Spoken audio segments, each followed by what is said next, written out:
Physiotherapy clinic से। आज हम बात करेंगे एचआरसीटी क्या होती है, सिटी चेस्ट या एचआरसीटी।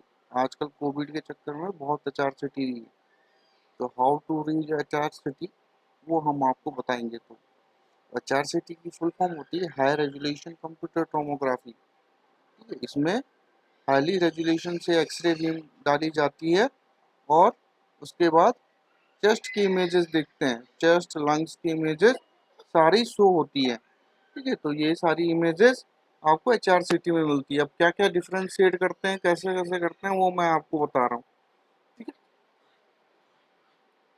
तो अब डिफरेंस करते हैं। फर्स्ट सबसे पहले पढ़ते हैं एचआरसीटी में इमेज में क्या क्या कंटेंट करता है। ठीक है,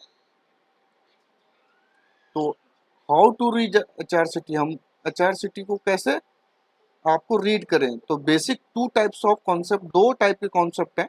वन इज लंग विंडो और दूसरी है बोन विंडो। तो एक लंग फील्ड में आपको रीड करते हैं, दूसरा क्या, बोन, जो स्टर्नम और आपकी वर्टिब्रा और ये सारी बोन्स के बारे में हम इसमें रीड करते हैं कि उसको कोई बोन की पैथोलॉजी ना। ठीक है, जैसे कार्टिलेज के लिए होता है, कोस्टल में होता है, उसमें आपको मैलिग्नेंसी होता है, तो उसके कारण भी आपको ब्रेथलेसनेस या चेस्ट पेन का शिकायत होती है पेशेंट को।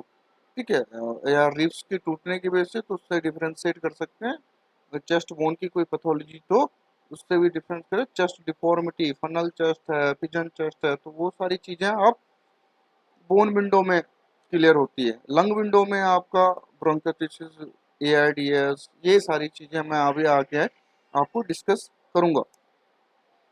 तो बोन विंडो में क्या आती है, आपका रिब केज, स्टर्नम और वर्टिब्रा, तो तीन चीज आपकी बोन विंडो में आती है। लंग विंडो में आती है आपके lungs, vasculature structure, artery, vein and trachea. तो ये सारी चीजें आपको लंग विंडो में दिखेगी। ठीक है, तो सबसे पहले बात करते हैं नॉर्मल। तो नॉर्मल आपका लंग विंडो क्या है, ये स्ट्रक्चर और आपका ये अंदर का स्ट्रक्चर, ये सारा आपका लंग विंडो में आएगा। तो सबसे पहले आपका राइट लंग का अपर लोब ये है और ये माइनर फिशर है। ठीक है, और ये है मेजर फिशर। तो राइट में क्या होगा, आपके दो फिशर होंगे, एक हॉरिजॉन्टल है और ओब्लिक फिशर। ठीक है, तो इसमें क्या ऑलरेडी इसमें लोब्स क्या होंगे, तीन लोब्स होंगे राइट साइड में, और लेफ्ट हैंड साइड में सिर्फ एक ही मेजर फिशर होता है।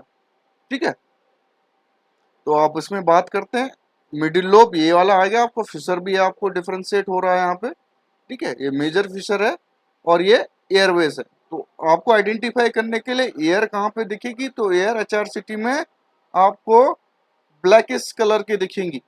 ठीक है, बोन और आपकी जो मसल बोन है, जो आपको ये बोनी स्ट्रक्चर है, व्हाइट कलर का दिखेगा, बिल्कुल व्हाइट। ठीक है, और ये आपको ग्रे कलर के दिखेंगे इंट्रामस्कुलर, जो आपकी मसल्स है। ठीक है, तो इसमें आपको अब लेफ्ट हैंड साइड में चले जाओ तो उसमें आपको एक मेजर फिशर है, ये एयरवेज है, लोअर लोब एंड ये बेसल्स। बेसल्स भी आपको व्हाइट कलर के दिखेंगे। ठीक है, तो ये सारी आपको इमेजेस है, नॉर्मल इमेज है। अब देखो, अब जब लंग इंस्पिरेटरी फेज में होता है, जब पेशेंट इंस्पिरेशन करता है, तो उस टाइम लंग्स का आपको फूला हुआ दिखेगा। इसमें आपको वेस्कुलेचर जो ये वेसल्स है, ठीक है, ये भी है आपको, देखो ये आपकी पल्मोनरी वेन और ये जो ट्रेकिया से ब्रांचेस हो रही हैं वो आपको दिख रही हैं। ठीक है, जो आपको कराइना से डिवाइड होगी दोनों लंग्स में। तो ठीक है, दोनों लंग्स में ये आपको दिखेगा आपका ब्रोंकियल ट्री, जिसको बोलते हैं ब्रोंकियल ट्यूमर, और ब्रोंकस से जो डिवाइडेशन होता है, तो डिवाइडेशन आपको ये जो चीजें दिख रही। पल्मोनरी आर्टरी, पल्मोनरी वेन आपको दिखेगा व्हाइटिश कलर का। तो ठीक है, तो ये आपको पल्मोनरी वेन और पल्मोनरी आर्टरी आपको दिख रही हैं, ये सारे स्ट्रक्चर। ठीक है, अब बात करते हैं एक्सपिरेटरी फेज में। एक्सपिरेटरी फेज में क्या आपको वेस्कुलेचर, जो आपके वेसल्स हैं वो ज्यादा डायलेट होके दिखेंगे और लंग्स थोड़ा सा हल्का काला कम होगा, क्योंकि क्या है, एयर बाहर निकल चुकी है एक्सपिरेटरी फेज में। और लंग्स का डायमीटर भी आपको छोटा दिखेगा, क्योंकि लंग्स क्या है, हमारे एक बलून की तरह काम करते हैं। ठीक है, तो जब बलून में हवा भरेगी तो वो फूलेंगे, और जब वो उसमें से हवा से निकलेंगी तो सिकुड़ेंगे। ठीक है, इसमें आपको वर्टिबल वर्टिबल बॉडी ये दिख रही है, ठीक है, और ये आपको ट्रेकिया, देखो ट्रेकिया यहाँ पे आसानी से विजुलाइज हो रहा है, ठीक है। अब बात करते हैं नेक्स्ट इमेज की, aspiration pneumonia. Aspiration pneumonia is a complication of pulmonary aspiration.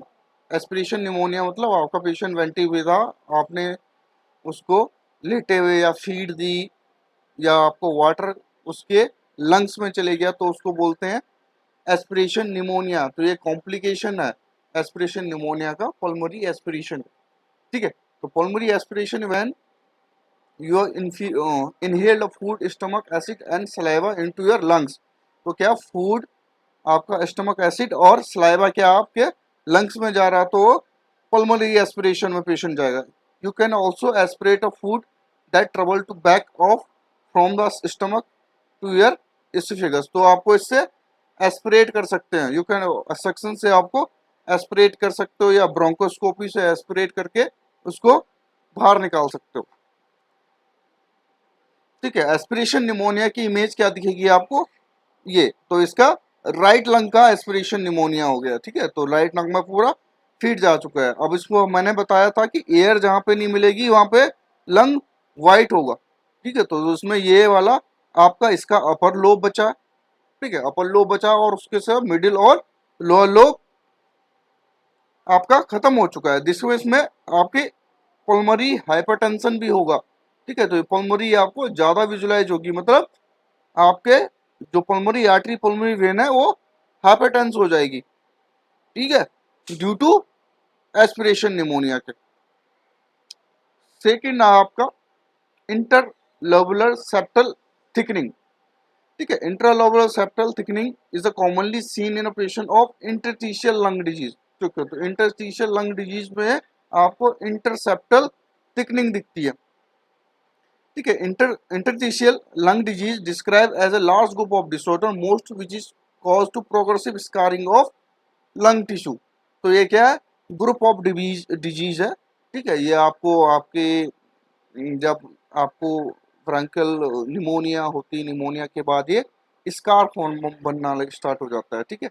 ये कोई आपके इटियोलॉजी अननोन डिजीज होती है जो बार बार बढ़ती रहती है और लंग को स्कार करती रहती है। तो उसके बाद जब ये लास्ट के अल्टीमेटम स्टेज में होती है तो लंग ट्रांसप्लांट की जरूरत पड़ती है आपके इंटरस्टिशियल लंग डिजीज में, ठीक है। तो scarring associate with the interstitial lung disease eventually affect your ability breathe and get enough oxygen to your blood stream, ठीक है। तो ये क्या करेगी, जैसे जैसे अल्वेओलाई को फाइब्रोसिस बनाते रहेगी तो वैसे वैसे आपकी बॉडी में लंग्स से ब्लड में जो आपकी ऑक्सीजन जो घुल रही है वो कमी होगी और ब्रीथ में पेशेंट को डिफिकल्टी होगी, ठीक है, क्योंकि लंग्स पूरा एक्सपेंड नहीं होगा, ठीक है। तो इसमें आपको कैसा दिखता है, इसमें आपको इंटरसेप्टल मतलब दो लंग्स के बीच में जो भी पार्टीशन होता है उसमें आपको थिकनिंग दिखेगी, ये इंट्रासेलुलर थिकनिंग है। मैंने बताया था जो सेल्स होंगे और जो मसल्स होगी वो व्हाइट इस कलर के दिखेंगे, तो आपको ये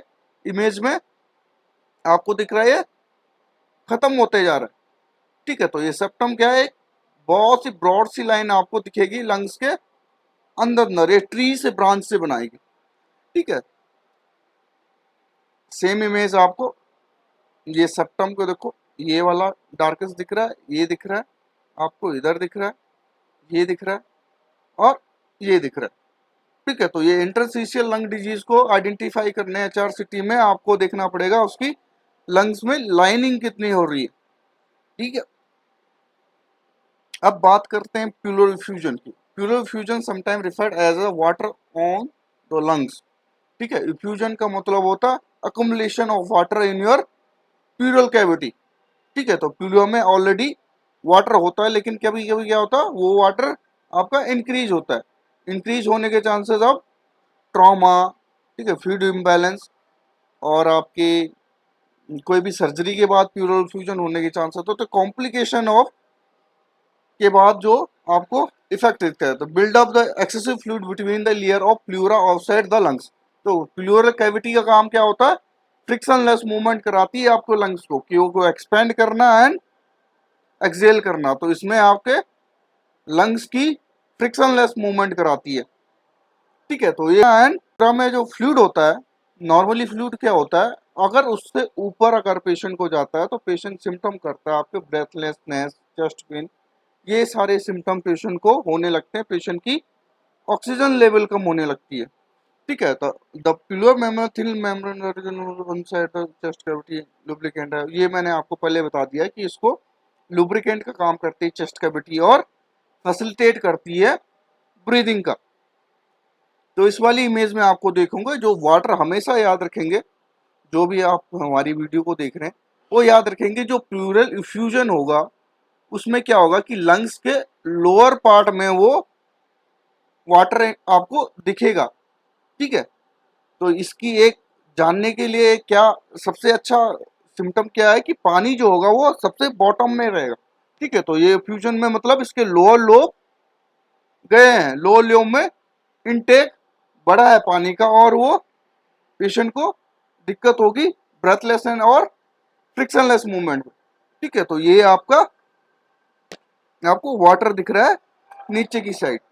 ठीक है, अभी इसको और कंटिन्यू करेंगे। लाइक कीजिए, शेयर कीजिए, सब्सक्राइब कीजिए और दूसरी वीडियो में मैं आगे आपको चेस्ट की सारी जो भी और मेरे पास पीपीटी वो आपको समझाऊंगा। Thank you very much.